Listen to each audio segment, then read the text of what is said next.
Du nord au sud, la politique des grands chantiers insufflés par Sa Majesté le roi Mohammed VI se déploie et redessine le visage d'un Maroc fort de ses ambitions et de ses réalisations. Tous les secteurs clés sont concernés. L'industrie, l'agriculture, les énergies renouvelables et aussi les infrastructures de transport. En effet, ici et là, des ports, des aéroports, des routes, des autoroutes voient le jour pour donner une impulsion sans précédent à la dynamique économique et sociale et renforcer la connectivité des territoires. Et aujourd'hui, c'est au tour du secteur ferroviaire de révéler au grand jour sa mutation. De Tanger à Marrakech, des chantiers d'envergure ont été réalisés selon un programme arrêté pour le développement et l'augmentation de la capacité ferrée nationale. Résultat, des voies doublées, voire triplées sur les axes les plus sollicités du réseau, une signalisation modernisée et des gares-ponts ultra contemporaines qui donnent une allure nouvelle aux villes et impulsent une nouvelle dynamique de vie. C'est dans ce même élan qu'un autre projet fondateur a été initié. Il s'agit de la première ligne à grande vitesse marocaine reliant Tanger à Casablanca.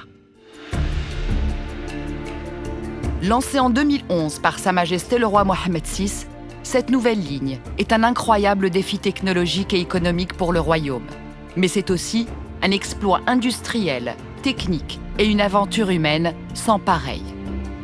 Pour accompagner le Maroc dans ce tournant majeur, la France a apporté son expertise dans le cadre d'un partenariat d'exception à dimension stratégique, technologique et financière. Il y a eu également le soutien précieux des fonds de pays arabes frères.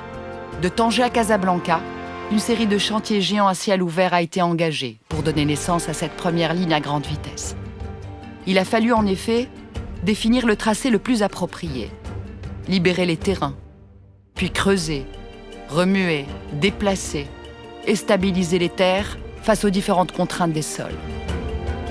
Puis construire et équiper sur les 200 km une ligne à double voie, apte à une vitesse commerciale de 320 km/h. Celle-ci est totalement hermétique et sécurisée, à la pointe de la technologie ferroviaire en matière de signalisation, télécommunications, sous-stations et caténaires. Ce sont des dizaines d'estacades, de ponts-routes, de ponts-rails, d'ouvrages hydrauliques et de viaducs qui ont redessiné le paysage. Et ces ouvrages d'art franchissent les routes, les autoroutes, les cours d'eau, les zones marécageuses et les canaux d'irrigation.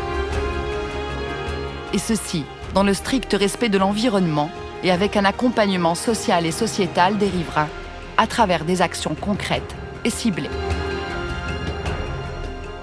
En concomitance, 12 trains duplex à grande vitesse étaient réceptionnés au port de Tanger-Med et montés dans l'atelier de maintenance flambant neuf à Tanger-Morora.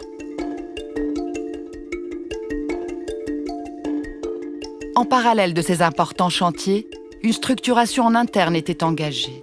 L'ONCF se devait de préparer l'exploitation, mettre en place des procédures référentielles, concevoir une nouvelle offre, amorcer une refonte du système de vente et adopter une organisation humaine et matérielle pointue. C'est ainsi que des centaines de nouveaux collaborateurs, appartenant à différents corps de métier, ont été recrutés. Ils ont tous été formés à l'Institut de formation ferroviaire à Rabat, fruit d'un partenariat entre les réseaux ferrés français et marocains, où sont dispensées des formations d'excellence.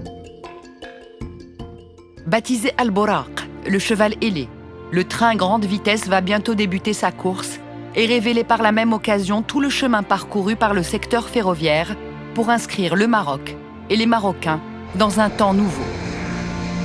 Car avec la mise en service de l'ensemble des projets de modernisation du réseau existant et l'entrée en exploitation d'Al-Boraq, c'est une nouvelle ère qui s'annonce, sous le signe de la mobilité durable et accessible à tous.